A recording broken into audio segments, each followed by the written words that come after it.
Hello, folks. Today we're talking about a book called Geekomancy, which is by a man named Michael Underwood. It's an urban fantasy centered around magic based in fandom, as the name implies.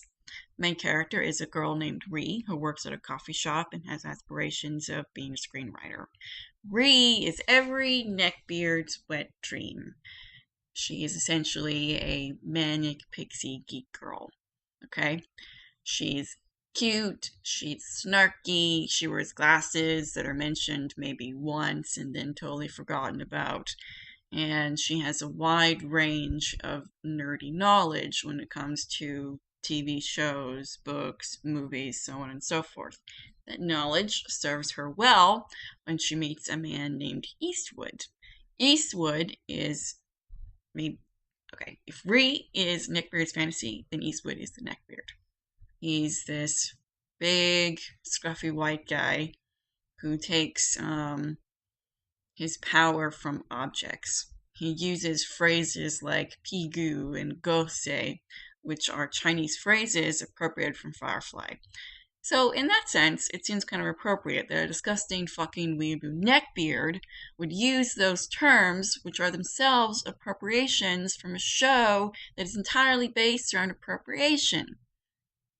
Of course, it's not dealt with in any satiric, knowing, thoughtful way. It's just another element of Eastwood's coolness. Eastwood is very cool, and Ree is meant to look up to him and see him as a mentor.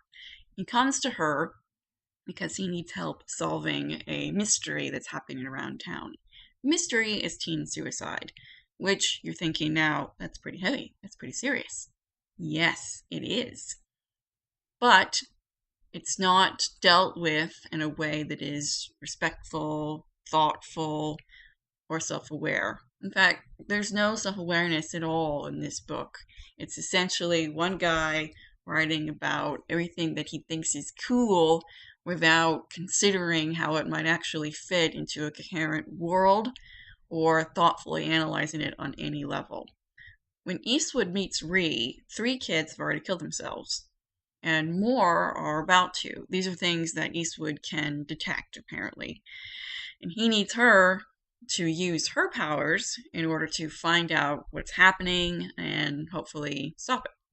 So what are Ree's powers? Well, they're based around the book title, which means that she can watch shows like Firefly, watch Star Wars, things of that nature, or Sherlock, and gain whatever abilities are displayed. So let's say she watches Star Wars. Afterwards, she can temporarily use the Force. Another example, in the book, she watches BBC Sherlock and temporarily gains Sherlock's powers of observation and deduction and so forth. Doesn't sound too bad. I mean, it's not a terrible idea for a magic system. It's just that, again, nothing is really implemented in a way that is thoughtful or interesting. It's just kind of all thrown in and spoken of with the kind of reverence you'd expect to see from the average congoer, okay? It basically reads like one big congoer's fantasy when it comes to the incorporation of geek titles. There's no consideration of how these things might be difficult, complex, problematic, which you think would warrant a little bit of attention, especially given the fact that the main plot centers around teen suicide. That alone requires a little bit of, I think, weight. But no, it's very fluffy, very cute writing style, and by cute, I generally mean sort of insufferably twee, okay? So, for instance, one of Ree's most attractive assets is that she's sort of, she's bisexual. Again, sort of. There's a brief reference to her dating women, but then she says, oh, well, I went through all these bad breakups, and so I'm taking a break from the ladies. I'm only into men right now. Nothing wrong with that. Nothing wrong with any depiction of sexuality that goes beyond the binary, but the issue is that everything about Ree is written essentially to tantalize, okay? To fetishize. Her sexuality itself is sort of written flippantly, as though Underwood kind of just wants to titillate his male audience by saying, oh, look, she kissed a girl once. Furthermore, Ree herself is essentially just a collection of nerdy traits. She's snarky. She's cute. She's sassy. But is she smart? Is she analytical? Not really.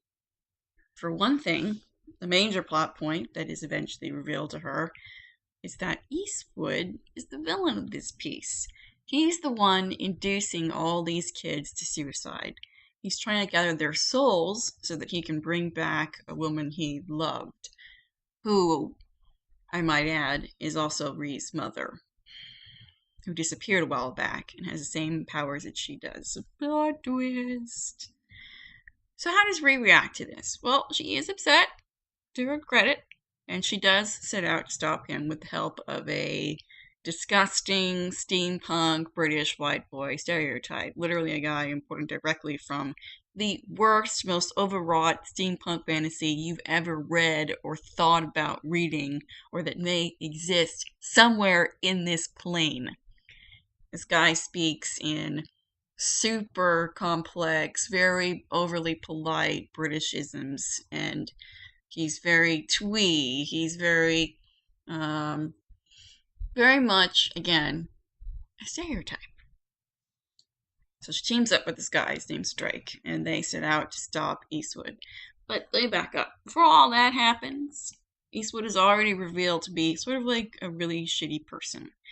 So, because he starts out as Ree's mentor. So they're walking together, they're going to this like genre underworld essentially, which is kind of, I think it's basically a Mos Eisley cantina for nerds with nerd powers.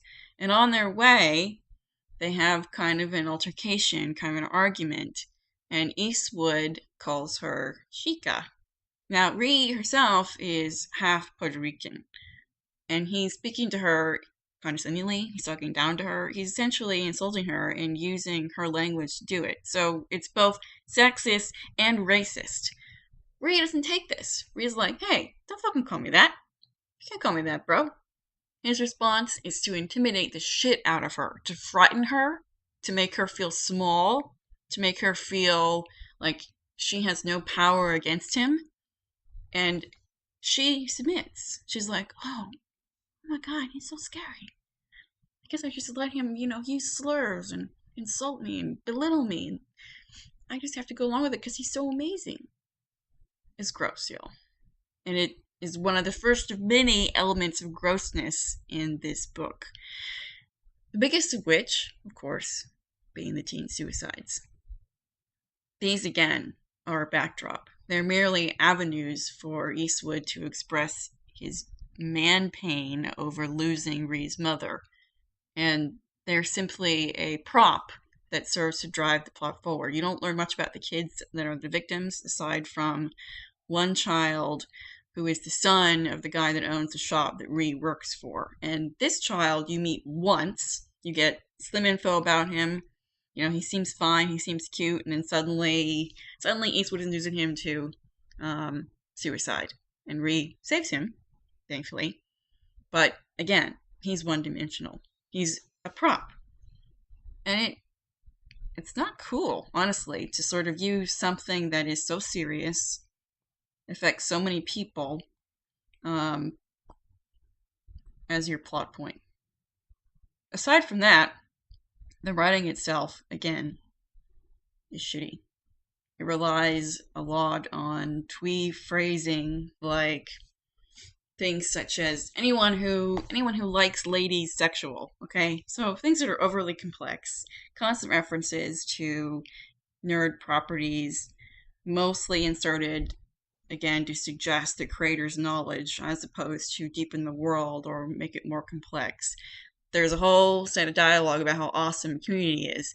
And while no one will disagree that Community is a good show, maybe you can keep your fanboyisms, your nerd love rants, if you will, out of a story that's meant to have a plot, okay? And the same goes for anything else that's mentioned. It's all just window dressing. and it's bad. So bad. So, break it down. Main character, Neckbeard's dream. Antagonist, Neckbeard. Deuteragonist, also Neckbeard, steampunk Neckbeard. Victims, given no weight. Plot points, shallow characters, shallow stereotypes. Nothing implemented with thought or care or analysis. I would say, in fact, that this book is emblematic of issues that we have as geeks. Our tendency to consume things that we think are cool without thinking about them, without thinking about what they mean on a larger scale, without thinking about how they fit in culturally, socially, and how they speak to our inner anxieties as people. I think something like that would be really interesting. Something that gets into why we're so fixed on stories about powers, stories about people using powers to overcome great evil, and why we want that so badly. I think a story that examines the nature of that desire and its consequences would be really cool. This story doesn't do that. Furthermore, as a final point, Ree essentially forgives Eastwood. She's like, oh, he's upset about losing his love. Everyone can relate to that. That sucks. Oh, poor baby. Poor baby inducing teenagers to fucking kill themselves. It's excused. She essentially completely excuses him by the end of the book. She feels bad for him. It makes me think of, it's like, cool motive, still murder.